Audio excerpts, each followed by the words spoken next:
Next gen நேயர்கள் அனைவருக்கும் கோடான கோடி நமஸ்காரங்கள். நான் உங்கள் டாக்டர் ஓம் சக்தி ராஜா. ஓம் ஸ்ரீ ஸ்ரீங் சிவயவ சிவாவா சிவரூபிணியேவா ஓம் சக்தி தாயே போற்றி சர்வம் சக்திமயம்.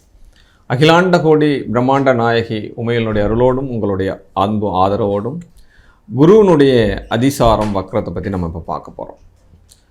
இந்த குரு பெயர்ச்சி 2/6/2026 தான் குரு பகவான் மிதுனத்திலிருந்து கடகத்துக்கு பயிற்சி ஆகிறார். அதற்கு முன்னாடியே அதிசாரம் அப்படின்னு சொல்லப்படுது. ஏன்னா அதனுடைய இந்த பிளானட் எல்லாம் தன்னுடைய பாதையில் சற்று வேகமாகவோ அல்லது குறைவாகவோ பயணிக்கக்கூடிய காலம்தான் இந்த அதிசாரம் வக்ரம் அப்படின்ற ஒரு காரகத்துவம் வரும். சரி, இன்னொரு விஷயமும் சொல்லலாம். சூரியனுக்கு 9 குரு வரும்போது வக்ரமாகும். குருவுக்கு 5ஆம் இடத்தில் சூரியன் வந்தால் வக்ரமாகும். 5 to 9 வரைக்குமே அந்த வக்ரகதியாக தான் இருக்கும். சரி, இது எப்போ நடக்குது அப்படின்னு பார்த்தோம் அப்படின்னா கரெக்டாக விசுவாவசு வருடம் ஐப்பசி மாதம் 1 தேதி 18/10/2025 மிதுனத்திலிருந்து கடகத்துக்கு குரு பகவான் மாறுறார். அங்கே ஒரு 27 நாட்கள் இருக்கிறார். அதற்கு பிறகு 11/11/2025 5/12/2025 வரைக்கும் அந்த குரு பகவான் கடகத்தில் வக்கர நிலையிலே இருக்கிறார். அது மட்டும் இல்லாத அந்த 5/12/2025 மறுபடியும் மிதுனத்துக்கே ரிவேர்ஸில் வரார். இப்படி கடகம் டு மிதுனம், மிதுனம் டு கடகம், இதுதான் அதிசாரம். அப்போ வக்ரம் 2 விஷயங்கள் இங்கே நடக்குது. ஆக்சுவலாக 11/3/2026 வரைக்குமே ஒரு 4 மந்த்து 120 நாட்கள் வக்ரகதியார். ஐப்பசி 1லிருந்து மாசி மாதம் 27ஆம் தேதி வரைக்கும் இந்த குரு பகவான் அதிசாரத்தில் வக்ரகதியாக இருக்கார். பட் இதனால் என்ன நடக்க போகிறது? ஏன்னா பெயர்ச்சி என்பது பலன். என்ன வருட கிரகங்கள் குரு பகவான், குரு தான் ஒரு ஜாதகத்தில் பரிகார கிரகம். இப்படி அந்த பரிகார கிரகம் அதிசாரம் வக்ரம் பெறதுனால 12 ராசிகளுக்கும் எப்படிப்பட்ட பாவக பலன் நடக்கப் போகுது? இது நடுவில் என்ன மிராக்கள் நடக்கப் போகுது? நாம் வளர்கிறோமா அல்லது பாதுகாக்கப்படுகிறோமா அல்லது வீழ்ச்சி அடைகிறோமா? இந்த 3 விஷயத்தை தான் நம்ம இப்போ டச் பண்ண போகிறோம். வாங்க உள்ளுர பார்க்கலாம். ரிஷபராசி அன்பர்களுக்கு இந்த குருவினுடைய வக்ரம் அதிசாரம் என்ன பண்ண போகுது அப்படின்னா, இவ்வளவு நாளாக ஏன்னா இந்த குரு பகவான் இருக்கக்கூடிய பாவகத்தை எப்பயுமே சோதனை பண்ணுவார், பார்க்கக்கூடிய பாவங்களில் சாதனை பண்ணுவார். இந்த விஷயம் குருவுக்கும் சனிக்கும் உள்ள வித்தியாசம் இதுதான்.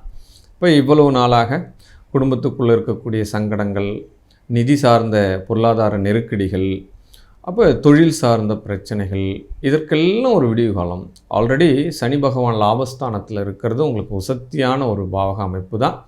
ஏன்னா 11இல் பாவி இருப்பது சிறப்பு. இப்போ குரு வக்ரமாகி 3ஆம் இடத்துல போகிறார். 3ஆம் இடத்துக்கு போகும்போது சகோதர சகோதரிகளால் ஏற்கனவே இருக்கக்கூடிய பிரச்சனைகள் எல்லாம் தீரக்கூடிய வாய்ப்புகள் கிடைக்கும். அப்போ சொத்து தகராறு, அப்போ ஏற்கனவே இருக்கக்கூடிய வழிபாதை தகராறு, நம்ம ஏதாவது வயல்வெளி போகிறோம்னா பக்கத்து நிலத்துக்காரனும் நம்மளுக்கும் உள்ள வரப்பு பிரச்சனை, பக்கத்து வீட்டுக்காரும் நம்மளுக்கும் உள்ள சுவர் பிரச்சனை, காம்பவுண்ட் சுவர் பிரச்சனை, இந்த மாதிரி சின்ன சின்ன விஷயங்கள் கூட, கழிவு நீர் பிரச்சனை. ஆமாம், அந்த வீட்டினோட இருக்கிற செப்டி டேங்க் நம்ம வீட்டு வாசலில் வச்சுக்கிறாங்க, நீரை வெளியில் விட்டுறாங்க. இந்த மாதிரி சிறு சிறு பிரச்சனைகள் கூட உங்களுக்கு இப்போது ஒரு முடிவுக்கு வரும். ஏன்னா சின்ன பிரச்சனை நம்ம பார்க்கக்கூடாது. இதுதான் தினம் தினம் நம்ம காலையில் எழுந்த உடனே வரக்கூடிய பெரிய பிரச்சனையாக மாறிடும். அந்த மைண்ட் செட் வேறு எதுக்கும் போக முடியாது. அதனால் நண்பர்களை கூட எதிரியாக மாற்றக்கூடிய பிரச்சனையாக அது மாறிக்கொண்டிருக்கு. இப்படிப்பட்ட சின்ன சின்ன பிரச்சனைகள்லாம் ரிலீஃப் ஆகி ஃபஸ்ட்டு மைண்ட் ஃப்ரெஷ்ஷர் ஆகும், ரிலீஃப் ஆகிடும். வாழ்க்கையே ஒரு ஆனந்தமாக போகிறதுக்கு உண்டான சூழ்நிலை இந்த வக்ரகதிக்கு உண்டான சூழ்நிலை கொடுத்துருவார். 2வது விஷயம் என்னென்னா, இந்த குடும்பத்தில் இருக்கக்கூடிய மூத்த பெண்கள் இருக்கீங்க இந்த ரிஷப ராசியில் அப்படின்னா, உங்களுடைய தாய் தந்தையனுடைய உடல் நலத்தில் ரொம்ப கவனமாக இருக்க வேணும். ஏன்னா தாய் தந்தைக்கு இந்த காலகட்டத்தில் உடல்நல கோளாறுகள், மருத்துவ செலவுகள், அப்போ ஏதாவது விபத்துக்கள், கண்டங்கள், இந்த சூழ்நிலைகள் எல்லாம் நடக்கிறதுக்கு உண்டான சூழ்நிலையை கொடுக்குறார். அப்போ கண்டிப்பாக திருமணம் சார்ந்த பிரச்சனையில் தீர்வு கொடுக்குறார். உங்களுக்கு ஏற்கனவே மணமேடை வரைக்கும் போயிட்டு திரும்ப கல்யாணம் ஆகாமல் பத்திரிக்கை அடித்து நின்று போயிருக்கக்கூடிய திருமணங்கள் கூட இப்பொழுது உங்களுக்கு நல்ல வரன் விடுதலை ஆகிறதுக்கு உண்டான சூழ்நிலையெல்லாம் கொடுக்குறார்.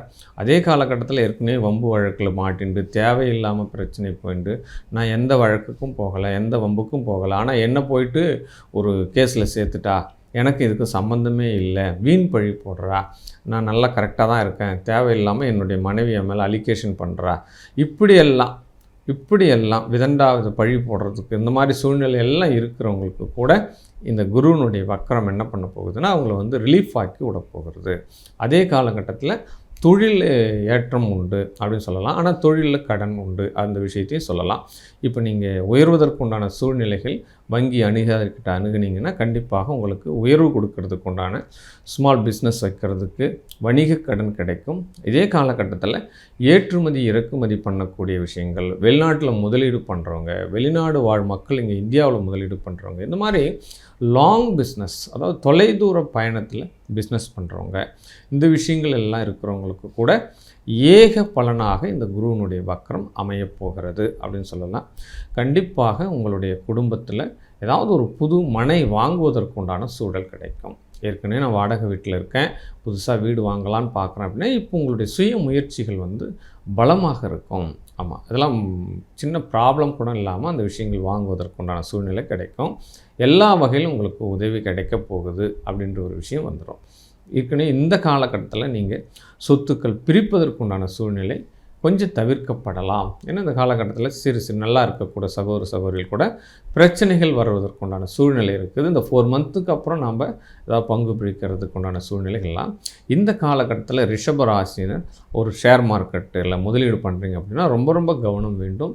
இருக்கிறது பூராகவே வருவதற்கு சான்ஸே இல்லை. கொஞ்சம் அது வந்து ரொம்ப பெட்டர் ஆஃப் நாட் அப்படின்னு தான் சொல்ல முடியும். வேண்டியதில்லை, விட்டுடலாம். ஏன்னா புதன் பகவான் வந்து உங்களுடைய ஸ்தான பலத்தில் இப்போ வந்து நீச்ச கிரகத்தோடு சேர்றதுனால அது வேண்டியதில்லை. அதுவும் 6ஆம் இடத்துல போகிறதுனால வேண்டியதில்லை. இந்த காலகட்டம் அதுக்கு சிறப்பில்லாத காலகட்டமாக இருக்கிறது. அப்போ ரிஷப ராசினருக்கு இந்த காலகட்டத்தில் ஜோதிட சாஸ்திர அறிவுகள் வரும், பெரிய பெரிய ஞான அறிவுகள் எல்லாம் வரும். அப்போ பெரிய பெரிய தொழில் அதிபர்கள், பெரிய பதவி வகிப்பவர்கள், இந்த கலெக்டர்ஸ், இந்த மிலிட்ரியில் இருக்கிறவங்க, அதிகாரத்துறையில் இருக்கக்கூடியவங்க, காவல்துறையில் இருக்கக்கூடியவங்க, மக்கள் பணி செய்கிறவங்க, இவங்களுக்கு எல்லாமே அழுத்தம் கொடுக்குற மாதிரி வேலை வாய்ப்புகள் எல்லாம் உருவாகும். ரொம்ப ப்ரெஷர் அதிகமாகும். அப்போ ஒரே நாளில் பல வேலைகளை பார்க்குறதுக்கு உண்டான சூழ்நிலை, பொறுப்புகள் கூடுதலாக கொடுத்துருவாங்க. அதனால் இவங்க குடும்பத்தை விட்டு பிரிஞ்சு உத்தியோகத்தை மட்டும் சுமைக்கிற மாதிரி சூழ்நிலைகள் எல்லாமே நடக்கும். ரிஷப ராசின்னு இந்த குரு சாரத்திலிருந்து தன்னை மேலும் பலன்கள் நல்லா அபிவிருத்தி செய்யணும் அப்படின்னா வாரந்தோறும் ஏதாவது ஒரு அம்மனுடைய ஆலயத்தை தேர்ந்தெடுத்து அவளுக்கு பாலாபிஷேகம் பண்ணிவிட்டு உங்களுடைய கண்களால் நீங்கள் பார்க்குறீங்க அப்படின்னா உங்களுடைய வெற்றிகள் உறுதியாகும். வாழ்க வாழ்க வாழ்க. இந்த குருனுடைய வக்கரம், அதிசாரம் அப்படின்னு சொல்லக்கூடிய இந்த பலன்கள் நம்ம வந்து ஒரு பலன் சொல்கிறோம் அப்படின்னா ஒரு 60% உங்களுக்கு கண்டிப்பாக அது தாக்கத்தை கொடுக்கும்.